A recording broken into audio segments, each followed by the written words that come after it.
we need. They say the greatest achievement of somebody comes right after their worst defeat. When they've hit rock bottom, hit the bottom of the barrel, they got nothing left. Everyone's given up on them. They've lost all their worldly possessions.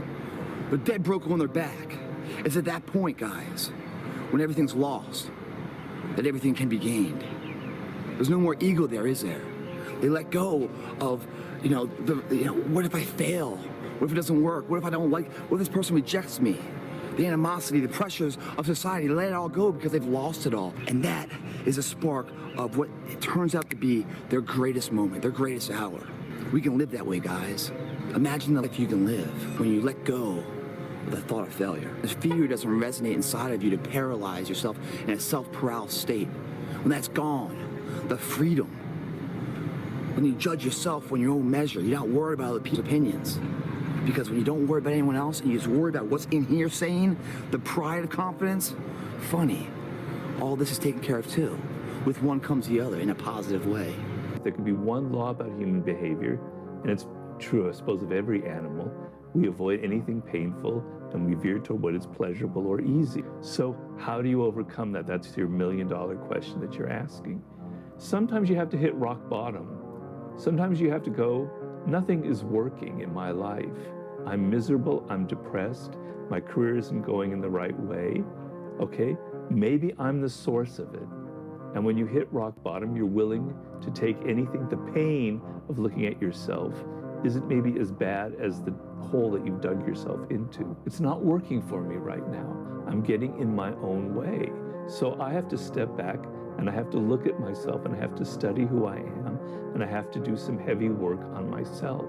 Nobody says that's easy. If it were easy, everybody would be doing it and we'd be living in paradise. The problem is emotional. The reason you can't deal with change or you're not looking at yourself is you have emotional blocks. You're full of fear. Rock bottom. Bottom isn't when you experience the worst moment of your life. Definitely. Bottom is when you change. It's when you actually, it's when you touch it, when you smell it, when it's right in your face, Yeah, you feel it. and It's not about severity of what the thing is. It's about it's about what you do with it once it happens. A blade does not become strong. It does not become tempered until it's been through the fire. Until it's been through the fire several times. And this is just your first or second time through the fire. And there's a lot of hammer work that has to take place. And then you're going to have to go back in the forge again. And it's hot, and it melts you down, and you're uncomfortable. And then life is going to pull you out, and it's going to put you on the anvil, and it's going to hammer on you some more. And you're going to say, what, am I done yet? Am I a sword for the ages? No. No, you're not. You're not done yet. All right? So just chill. Just chill. Continue to have fun. Now, by fun, I'm not recommending you go out, drink your brains out at the bar and do something stupid, but my goodness, go hunting, go fishing, get a mountain bike, go hiking, go to the gym, go hang out around a barbecue fire with friends and just act silly and act goofy and be your age. Be your age and embrace the process. And don't look for what you are supposed to be fully, completely polished, sharpened, edged, tempered at 26 or 36, at 46. You've got a lot more forge time left. You've got a lot more hammer blows left, and it takes time. But if you will patiently embrace the process, then by the time you get up in years, you can be a man that you're proud of. But he was saying that if you're an underdog, man, the beauty of being someone who has to go through struggle, because you get that. If there's no struggle, if there's no struggle, then it's nothing. There's no journey. There's no journey. You get to make that magic, man. You get to be the story. To somebody at their lowest moment right now watching this video, what do you say to them? There's only one way, one direction. If you're at the bottom, there's only one way, but you got to look up. And when you look up, there's somebody there waiting for you. His name is G.O.D. And he's there with a hand, reaching out, waiting for you to take control of your life.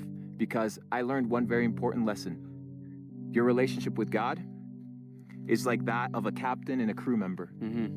One rows, the other one steers.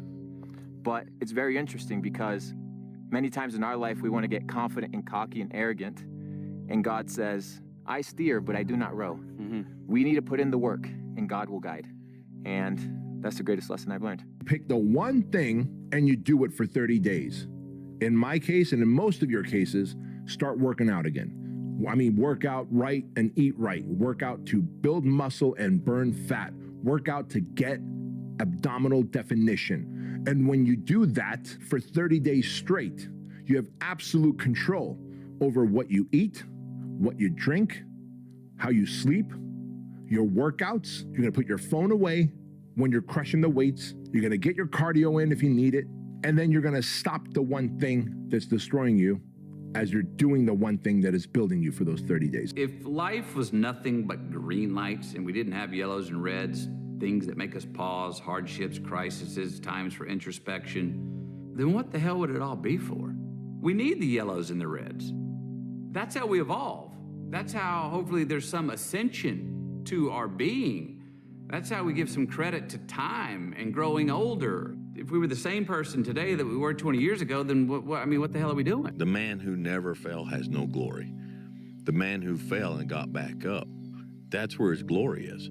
The man who fell 20 times and got up 21 times, that man has even greater glory. Wow. That man has more courage, way more courage than the guy who was so strong from birth that he never fell. There's no glory in that. Our glory comes from our faults, accomplishing what we accomplish in spite of our faults. And without the faults, there is no glory, because there's no victory. If you don't fail, you're not even trying. I'll say it again. If you don't fail, you're not even trying. My wife told me this great expression. To get something you never had, you have to do something you never did. What have you got to lose? Exactly.